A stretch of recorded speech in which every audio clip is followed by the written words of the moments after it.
এই যে আমার পিছনেই জোনা ফলস, আর পিছনে ওই যে রাঁচি শহর দেখা যাচ্ছে। এখন আমরা হুন্ড্রু ফলসের একদম এখন আমরা সকাল সকাল টেগোর হিলে চলে এসেছি। 10টায় গেট খোলার কথা, কিন্তু সামনের গেট খোলেনি।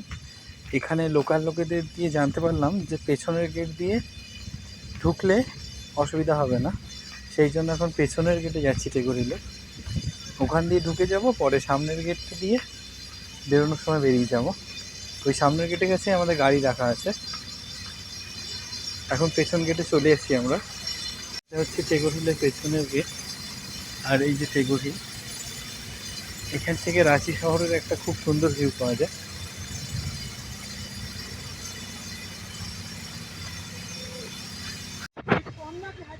এখন রক ক্লাইম্ব করে টেগোর হিলে উঠতে হচ্ছে। উপরে আছি, এই যে নিচের ভিউ। আর এখান দিয়ে ট্রেক করে উঠেছি আমরা এই রাস্তা দিয়ে।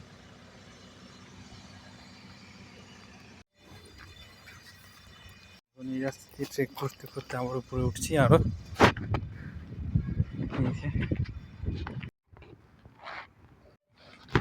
এখন টেগোর হিলের উপরে উঠে গেছি। এই যে একদম উপরের এই রাস্তা দিয়ে উঠেছি।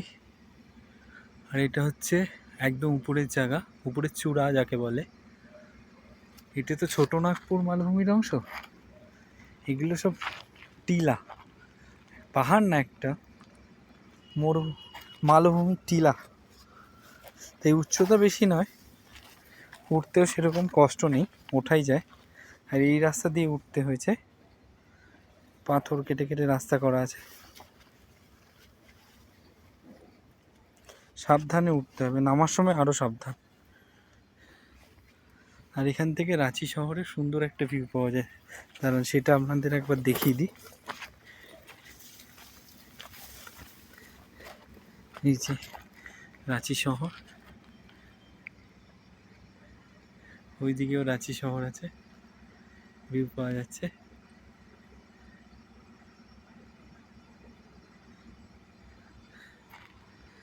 চলে এসেছি, টেগোর হিলের সব থেকে উঁচুতে আছি। আর পেছনে ওই যে রাঁচি শহর দেখা যাচ্ছে। আর এই হচ্ছে সব থেকে উঁচু পেছনে মন্দির, এর উপরে আর কিছু নেই টেগোর হিলে। রাঁচি শহরটা টেগোর হিল থেকে অসম্ভব সুন্দর লাগে, কিন্তু অনেকটাই উঠতে হয়। এটা হিল না, এটাকে টিলা বলতে পারে। টেগোর হিলের আশেপাশে অনেক টিলা আছে। আর এই যে চারিদিকে সব ছোট ছোট ছোট ছোট বাড়ি।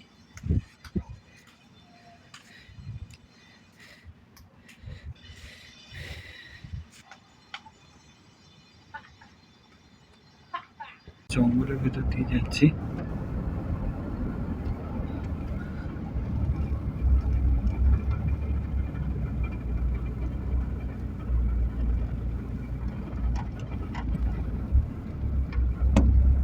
इस रास्ते पे पहले आए थे हम।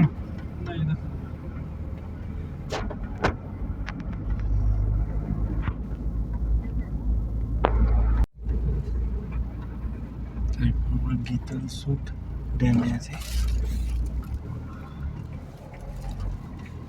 ড্যামের নদী ব্রিজের উপর দিয়ে গেলাম, জঙ্গলের ভিতর দিয়ে। হ্যাঁ, এই গীতল সুট ড্যাম আছে, এটা সুবর্ণরেখা নদীর উপর আছে। এই জলটাই হুন্ড্রু ফলসের দিকে যায়। এই দিকে জল আটকানো আছে, আর এইদিকে পুরো জমিতে চাষ হচ্ছে।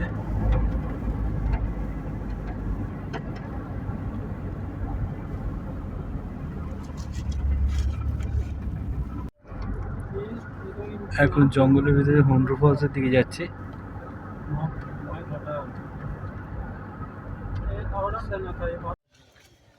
এখন হুন্ড্রু ফলসে নামছি নিচের দিকে, উঁচুর দিয়ে নামছি, আরো নিচে যেতে হবে।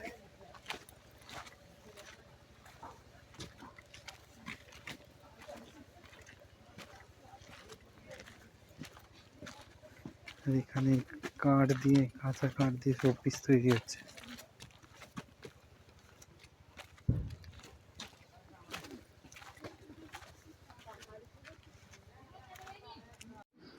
আরও নিচে নামতে হবে, মোটামুটি 500 সিঁড়ি নেমে পড়েছি, আরও 200 সিঁড়ি আছে। আর এখানে কাজ হচ্ছে।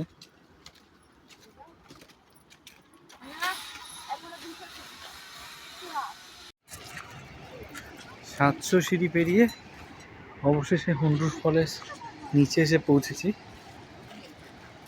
এই যে ফলস দেখা যাচ্ছে। না, এখনো মনে হয় নিচে পৌঁছায়নি, আরও পৌঁছাতে হবে।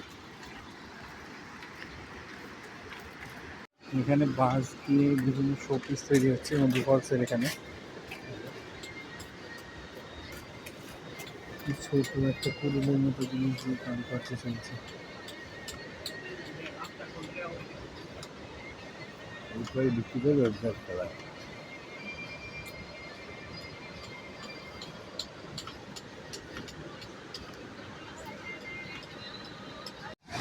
এখন আমরা হুন্ডু ফলসের একদম নিচে এসে পৌঁছেছি।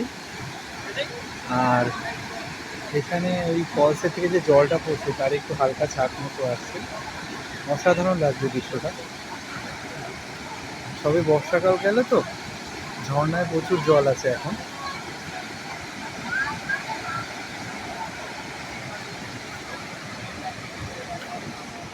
পশ্চিমবঙ্গ থেকে প্রচুর বাঙালি এসছে, চারিদিকে বাঙালি আর বাঙালি।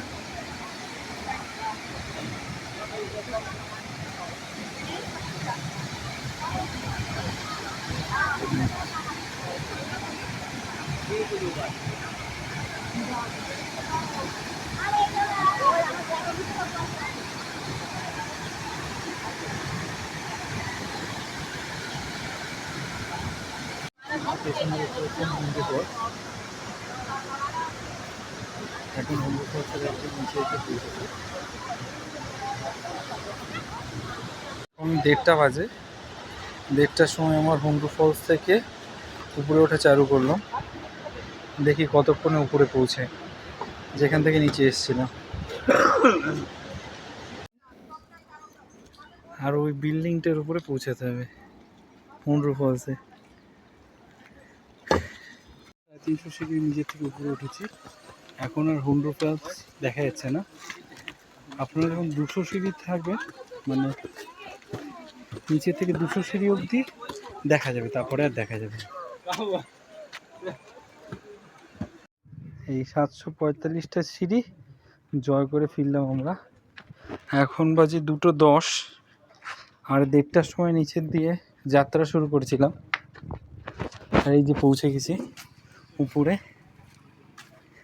ওই যে বিল্ডিংটা যেটা নিচের দিয়ে দেখা যাচ্ছিল।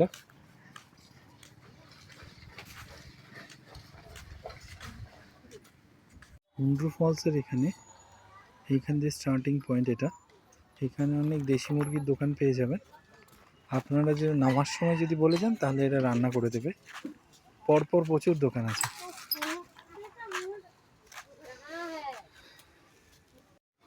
এখন জোনা ফলসে এসছি। জোনা ফলসও অনেক নিচে।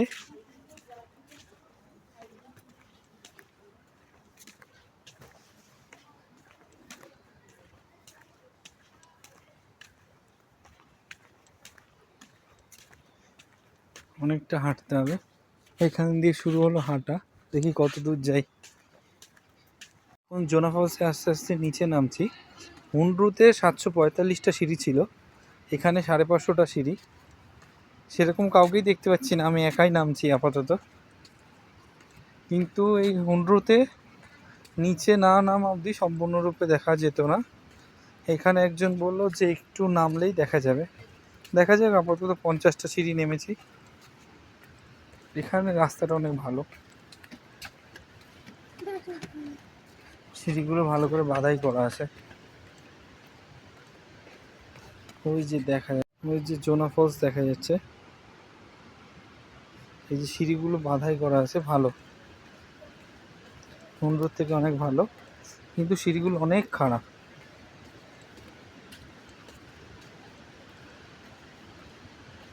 মোটামুটি 100-150 সিঁড়ি নামলে হুন্ডু এই জোনা ফলস আপনারা দেখতে পাবেন। ওই যে দেখা যাচ্ছে উপর থেকে।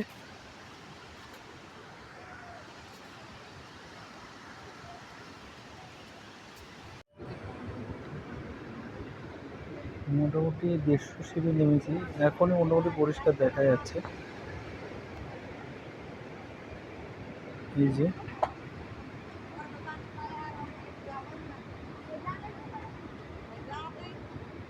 পরিষ্কার দেখা যাচ্ছে, মোটামুটি দেখা যাচ্ছে। মোটামুটি 200-250 সিঁড়ি নেমে গেছি, এখনও 250 সিঁড়ি নামতে হবে। কিন্তু এই ফলস নামার রাস্তাটা খুবই সুন্দর, বাধাই করা আছে, পাশে রেলিংয়ের হ্যান্ডেল দেওয়া আছে, দেখতেই পাচ্ছেন খুবই সুন্দর রাস্তা। এই সাইডে পাঁচিল দেওয়া আছে, নামতে উঠতে অতটা অসুবিধা হবে না আশা করছি। ফলসে চলে এসেছি, এটা একটা ভিউ পয়েন্ট, নিচে দেখা যাচ্ছে জোনা ফলস, অসম্ভব সুন্দর। নিচে না আসলে এটা উপভোগ করা যাবে না।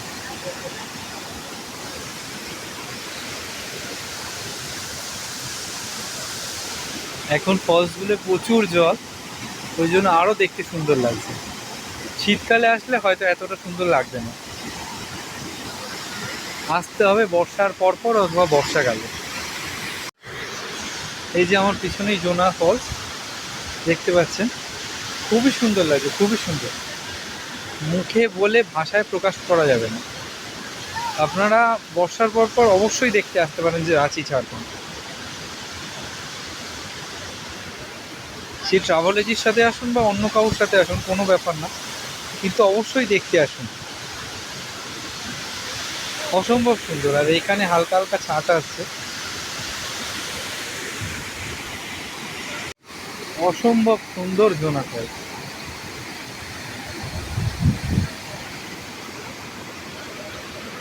ভাষায় প্রকাশ করার কোনো উপায় নেই।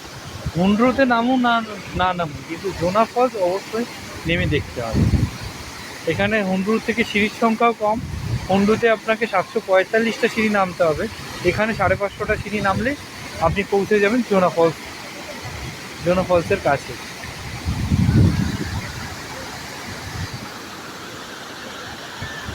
আর এখানে রাস্তাঘাট খুব সুন্দর বাঁধানো,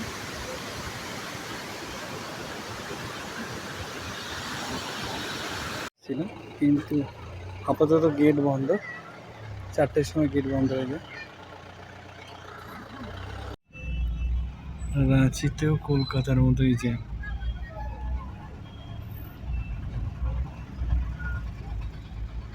এখন হোটেলে ফেরার সময় আমরা রাস্তায় প্রচুর জ্যাম পেলাম, কারণ সকলে ধনতেরাসের ঝাড়ু কেনাকাটা করছে। রাঁচিতে এখন ঝাড়ু দিবস চলছে, সবার হাতে 1টা 2টো 3টে 4টে করে ঝাড়ু। ওই দেখুন, কোলে করে ঝাড়ু নিয়ে যাচ্ছে, কেউ মাথায় করে।